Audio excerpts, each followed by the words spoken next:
Ministry of Health has stopped the use of hydroxychloroquine in the treatment of COVID-19. That and more updates from Kuala Lumpur. Joining us live is Ruby Tinawin. Hello, Ruby. Hello, Alma. Good afternoon. Good afternoon. Yes, for the latest news here in Malaysia, the Health Ministry has stopped using anti-malaria drug hydroxychloroquine to treat COVID-19 patients after it was found to be ineffective. Health Director General Dr. Nur Hisham Abdullah said the drug had been used since the early stage of COVID-19 treatment under the off-label category, which means there were no scientific studies to show it could be used to treat patients of the infectious disease. He said that the medicine, which has been used to treat malaria for more than 40 years, was part of a trial as it relieved inflammation. In a news conference on COVID-19 yesterday, Dr. Hisham said the drug was used in the initial stage because of its anti-inflammatory properties.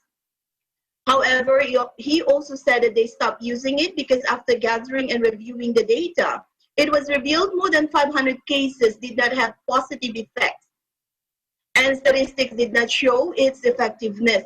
He said subsequent studies showed that 30% of patients who used hydroxychloroquine had suffered side effects, including on the heart and eyes. The World Health Organization had in May halted trials of the drug for COVID-19 treatment under the Global Solidarity Trial that Malaysia is also part of. The drug had been tested for its effectiveness in halting the worsening of symptoms, such as stopping Category 1 patients from developing symptoms that would lead them to be classified as Category 4 or 5 patients. The use of hydroxychloroquine became controversial following reports of deaths due to reported irregular heartbeat and cardiac arrest. Among patients it was given to.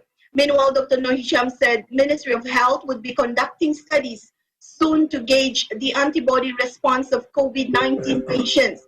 He said there were reports which said the antibodies remain for only 3 or 4 months. On this, he said patients need to be monitored to see and identify if they still have the antibodies and perform follow-up treatment before their discharge.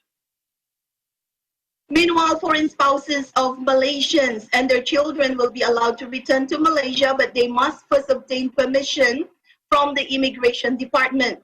Senior Minister Dato Sri Ismail Sabri Yaakob said some of them had been stranded overseas due to border restrictions.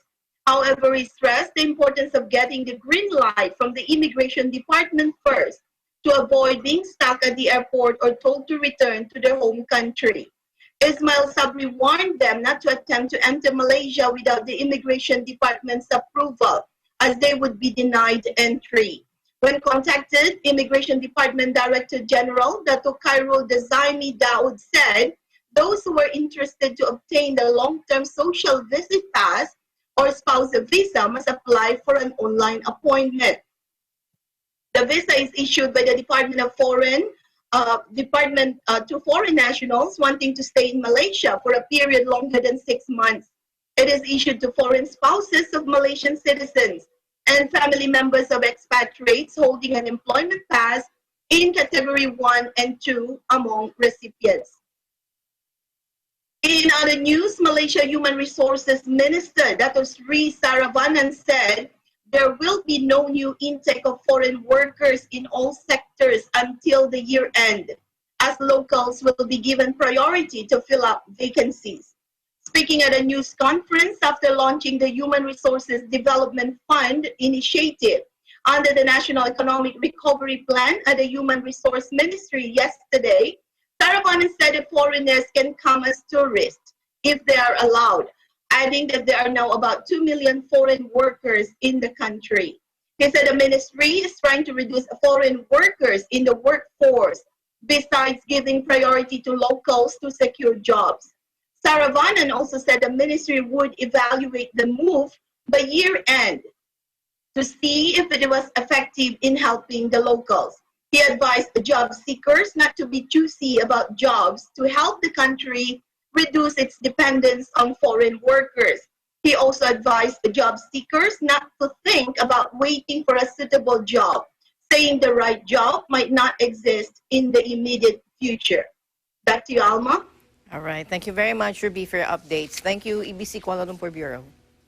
Yes, reporting live here in Kuala Lumpur, Malaysia. This is Ruby Tinawin. We live in interesting times.